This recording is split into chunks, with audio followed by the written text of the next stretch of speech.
Pertanyaan berikutnya datang dari Bapak Ningrat asal Kebumen yang menanyakan, saya sudah melaksanakan akad nikah namun sampai sekarang saya belum menggaulinya. Maka apakah saya harus berkurban untuknya? Untuk Harus istrinya. tidak, tapi boleh, ya kan? Ya, untuk yang lain saja boleh. Apalagi Kenapa istrinya. lagi untuk istrinya? Walaupun belum digauli dalam hal ini. Tidak ada urusan soal Syaratnya. persyaratan itu. Orang baru kenal saja lalu apa Ngasih hadiah simpati. gitu. Ini suka apanya lebih suka begitu. Udah ada di saya. Boleh itu. Apalagi Udah ini akad sudah nikah. akad nikah, ya. Dan itu tidak jadi persyaratan juga. Ya. Akad nikah apalagi ya menggauli. Tidak. Jadi boleh. Jadi boleh ya. Boleh itu menghadiahkan. Ya. Atas nama itu boleh, iya.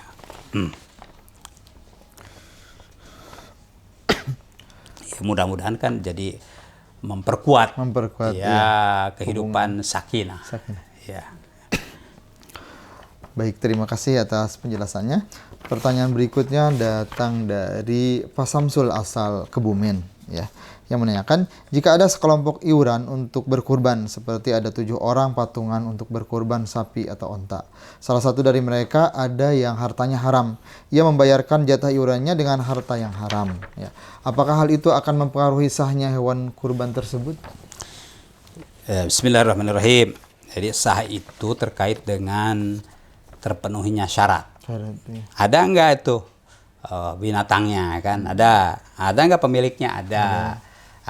Tapi ya ada yang ya pakai uang haram. Itu kobulnya.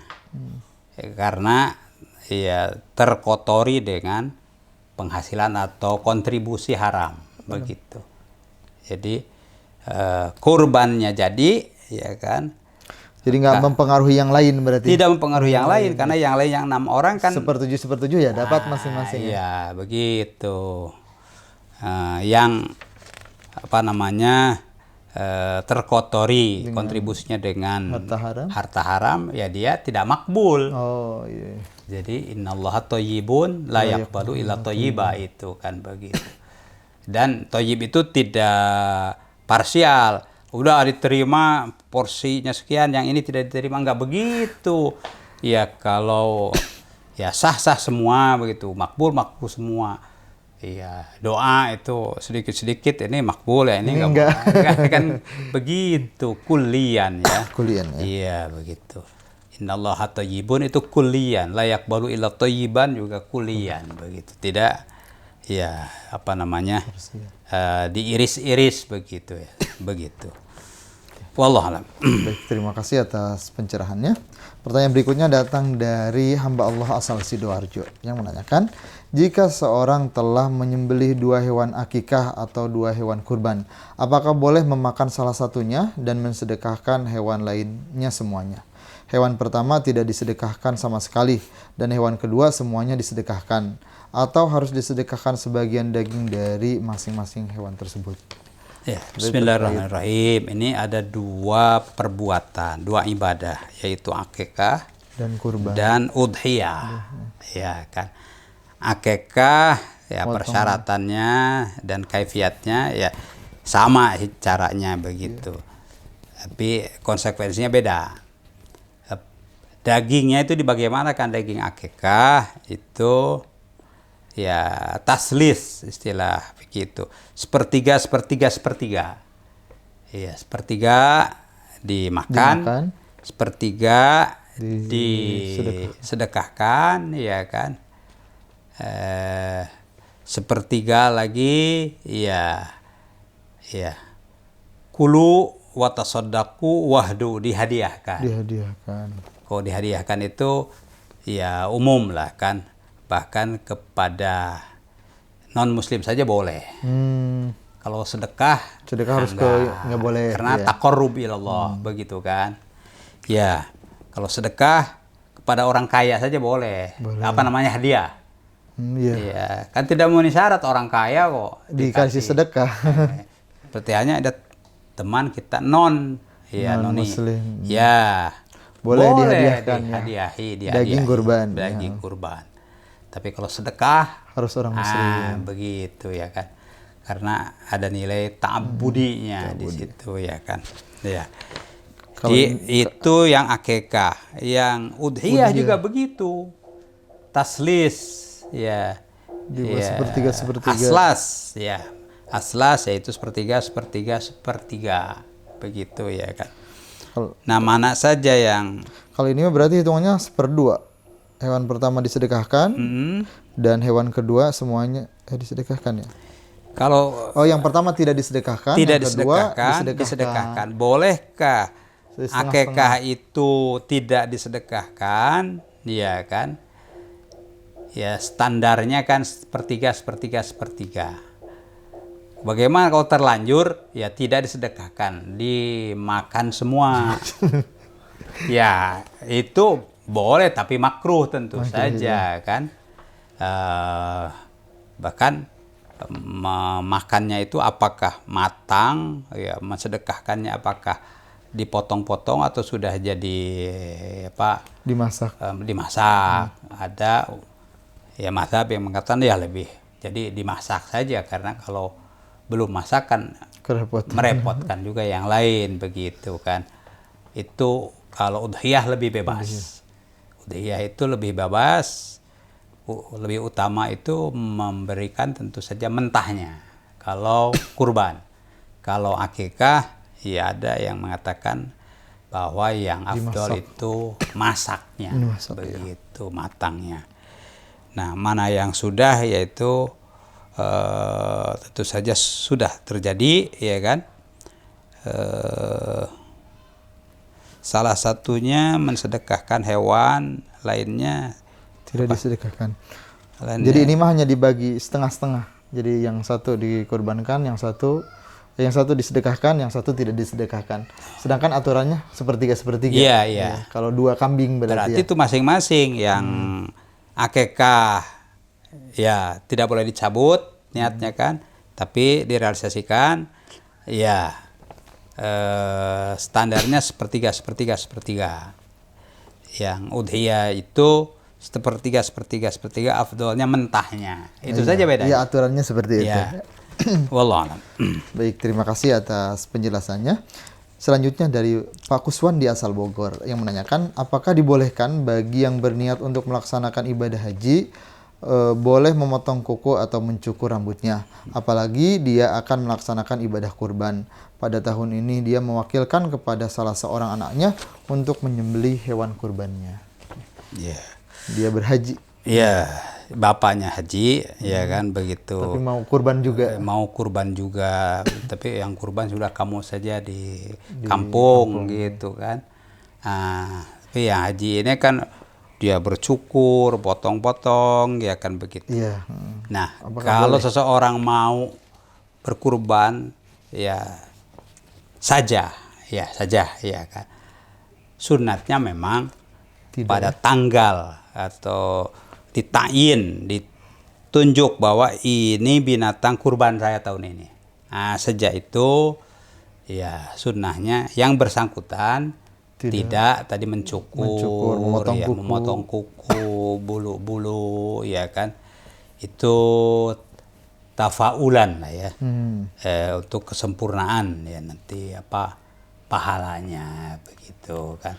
Sebab ada hadis bahwa seluruh bagian dari binatang kurban itu ya dicatat itu kan. Bulunya, darahnya. Begitu. Jadi sebagai tamsil dan tafaul agar jangan dilepas dulu. Ya, jangan dilepas dulu begitu ya kan. Tapi yang lain, pendapat ulama yang lain, ini madzhab itu kan berbeda ya. Ya, itu hanya makruh saja. Karohah ya, tahrim ya kan, karena ini akan mengurangi ya tentu saja keafdolan ya, keutamaan itu ya kan. Itu dari sisi tidak merupakan satu kewajiban yang kalau tidak dilaksanakan menjadi haram, tidak itu kan. Bahkan ada ulama yang itu boleh saja, sebab hukum itu keluar dari al-ibahah kalau ada al-man'u, larangan. kalau ada Larangan itu bidalil, dan tidak ada dalil yang melarang. Itu kan. Wallahu a'lam. Ya. Baik, terima kasih atas penjelasannya. Pertanyaan berikutnya datang dari Bapak Aziz asal Kuningan yang menanyakan, apa hukum orang yang berkurban tapi tidak sholat dan tidak puasa? Apakah sah kurbannya? Ya, bismillahirrahmanirrahim. Semangat Tadi berkurban. sah dan tidaknya itu berkaitan dengan persyaratan. Persyaratan, ya. Kan begitu ya. Qabul dan tidaknya, nah lain lagi, ya kan. Nah ini persyaratan hewan kurbannya terpenuhi, ya kan. Iya. Tapi dia itu preman, kan begitu, atau yang lain lah, begitu kan. Ya. Ya tidak sholat, tidak puasa, tapi dia pengen juga. Ya, Orang kan? lain berkurban. Lagi musim atau apa namanya Idul Kurban. Ada rezeki. Waduh, ada rezeki. Mungkin dia niatnya mau syukuran atau bagaimana, atau mensyiarkan. Dari sisi itu, ya dia dapat keutamaan. Tapi qabulnya tidak, karena tentu ya dia tidak sholat, dia apa yang wajib itu yang wajib, ya kan. Ya poin di kurbannya dia apa namanya merencanakan, ikut mensyiarkan, ya kan, itu tentu lahu sawab, di situ dapat pahala. Tapi mudah-mudahan sholat juga. Ya mudah-mudahan setelah itu ada yang mengingatkan. Udah kurban. Begitu. Jadi insya Allah kurbannya sah, tapi makbulnya, nah ini bermasalah. Wallah. Baik, terima kasih atas pencerahannya. Pertanyaan berikutnya datang dari Ibu Mirantini asal Bandung yang menanyakan, apakah dibolehkan seorang wanita yang mampu berkurban untuk suaminya karena suaminya tidak mampu berkurban? Boleh, tentu saja, ya kan, boleh. Ya.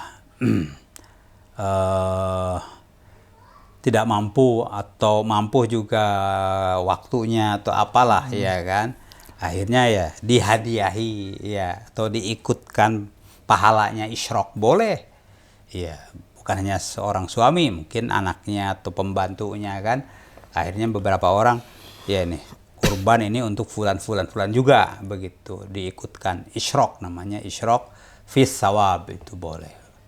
Wallah. Baik, terima kasih atas penjelasannya. Pertanyaan berikutnya datang dari Ibu Mirantini asal Bandung. Ya, apakah boleh jika yang berkurban sapi kurang dari 7 orang? Ya, kurang dari 7 orang kan berarti hanya 6 atau 5, ya kan. 1 orang saja boleh, ya kan. Dia punya duit, ya udah. 1 nih saya boleh. 25 juta katanya. Cuma tidak boleh di atas namakan. Ini tidak boleh gitu. Di isyrok fis sawab boleh. Beda. Jadi kalau mengatasnamakan itu asolahnya, ya, dia jadi sahibul udhiyah. Kan begitu, ya kan. Tapi kalau mengikutkan dalam pahala, ya seperti hanya Rasulullah wa'al malam yudhahi min ummati, berarti umatku itu ya belum berkurban. Ya, maya karena kasih sayang Rasul SAW, ya mudah-mudahan umatku itu nanti jadi para mudhahi juga. Udah diikutkan dulu deh, begitu. Jadi tarbiyah, ya, ada nilai tasji dan tarbiyah, memberikan semangat dan edukasi. Edukasi itu boleh, boleh. Baik, terima kasih atas penjelasannya. Ya, pemirsa yang berbahagia, alhamdulillah pertanyaan-pertanyaan yang masuk telah dijawab. Untuk itu kita tutup majelis kita dengan doa. Allahumma shalli wa sallim ala nabiyyina Muhammadin wa ala alihi wa sahbihi ajma'in. Amin ya Allah. Amin ya Allah. Alamin. Allahumma ighfir lil muslimin wal muslimat wal mu'minin wal mu'minat al ahya'i minhum wal amwat. Innaka sami'un qaribun mujibud da'wat. Allahumma arhamna fa innaka bina rahim wa la tu'adzibna wa anta alaina qadir waltuf bina ya Allah fi ma jarat binal maqadir. Waltuf bina ya Allah fi ma jarat binal maqadir wa ahsin ya Allah akibatana fil umuri kulliha wa ajirna min khizyid dunya wa adzabil akhirah. Amin ya Allah. Wa ajirna min khizyid dunya wa adzabil akhirah. Rabbana hab lana min azwajina wa dhurriyyatina qurrata a'yun waj'alna lil muttaqina imama. Rabbana ighfir lana wa li walidina warhamhum kama rabbawna shighara. Rabbana atina fid dunya hasanah wa fil akhirati hasanah wa qina adzabannar. Wa sallallahu wasallam ala nabiyyina maulana Muhammadin wa ala alihi wa sahbihi ajma'in walhamdulillah. Walhamdulillahirabbil alamin.